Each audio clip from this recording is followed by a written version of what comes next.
We're going to take a look at a new Raijintek case. Now this is the STYX range, and we've got this case in lime green. This is also a Micro ATX case, which will also support motherboards that are mini ATX and also Micro ATX. Stick around if you want to find out more. Right, so as you can see, I've stripped the case down, and you're basically greeted with a few cables. And the cables, you've got USB 3, you've got the HDMI audio, and you've got USB 2 on the side of the actual sleeved case. And obviously I don't like these cables because they're not sleeved properly, so it doesn't look good for your build, but you can try and hide that or get an extension. You also get your header like connectors as well, front headers. And then inside, which I've never seen in the case before, is that you get like a power adapter to connect into your power supply. So once you plug your power supply in there, you've got like an output on the back where you can plug your power supply into the back, which is a bit weird. I don't know why they've added that in there, but still, it's kind of cool. I don't know if you can actually take this out. No, you can't take it. Yeah, you could take it out actually. You could unscrew it. It's also got two grommet holes here, so you can do water cooling as well. Nothing too major, but you can do something with water cooling. I've got like a motherboard here and everything to show you. So this is a mini ATX motherboard, and it goes in here. So this is the kind of room that you'll get with that sort of size motherboard. So I got 120mm clearance here, so that means I could have a custom, well, I could have a single 120 fan on here to water cool the actual processor here, or I could put in a 240 on the top here, and then actually connect it like that, and I've still got plenty of clearance and to play with at the moment. Don't know how the cable management will do. So if I say if I had it like that over the processor, it doesn't infect with a 120mm fan in the back there, and I've got plenty of room there to put a power supply in there. Cables would be kind of tucked away, but you would need flatter cables like this sort of flat cable. If you've got round cables like that and they start to bond onto each other like that, it's going to make it awkward to get the side of the case on. I've already taken this apart obviously, so I know where it looks good for cable management and stuff. On the back here we've got easy access to put in a bracket for the back to keep for the water cooling. So there's plenty of clearance there. Obviously it's big enough clearance to get a graphics card in there. You could put in a normal size power supply in there, but now these days they're making power supplies so powerful and so small and so compact, and the cable's all nicely braided. It's pretty amazing. So you've got some rubber feet at the bottom of the actual case, and it shows that you can actually put in another 120mm fan, and you can put another solid state hard drive at the bottom, so you screw it down and make it all nice and stuff.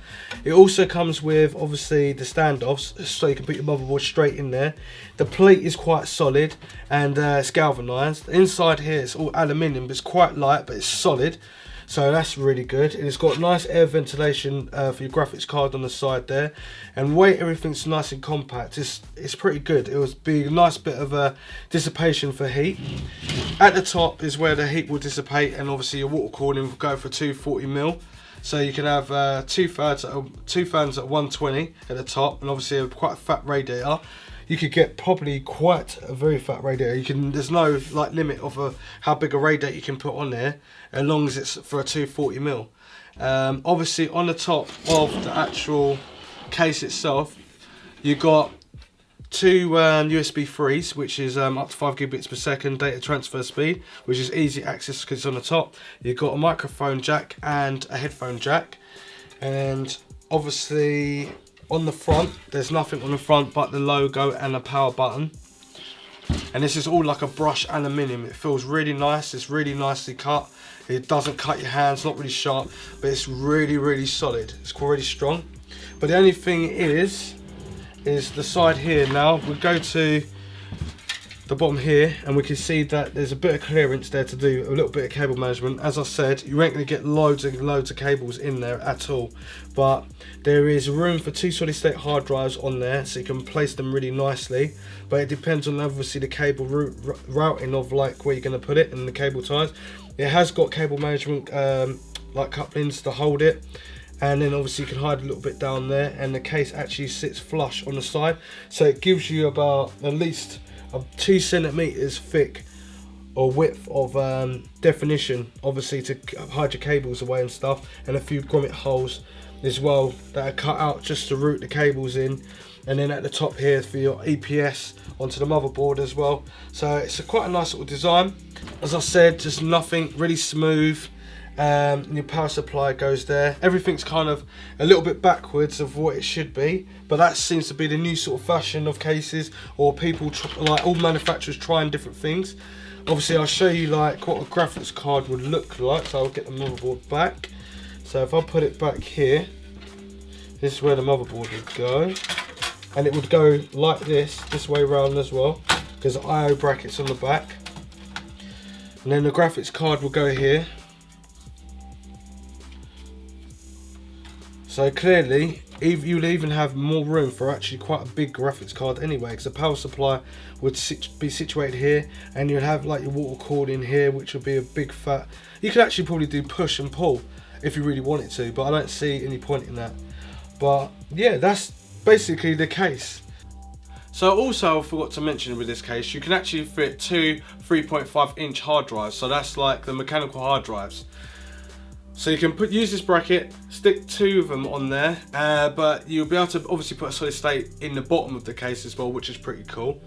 But altogether you can put in about 4 solid state hard drives in that case completely, and then it will probably come a bit of an issue with cable management, and obviously doing your own custom cables, it will start to still become an issue. There's nowhere really you can actually hide the cables.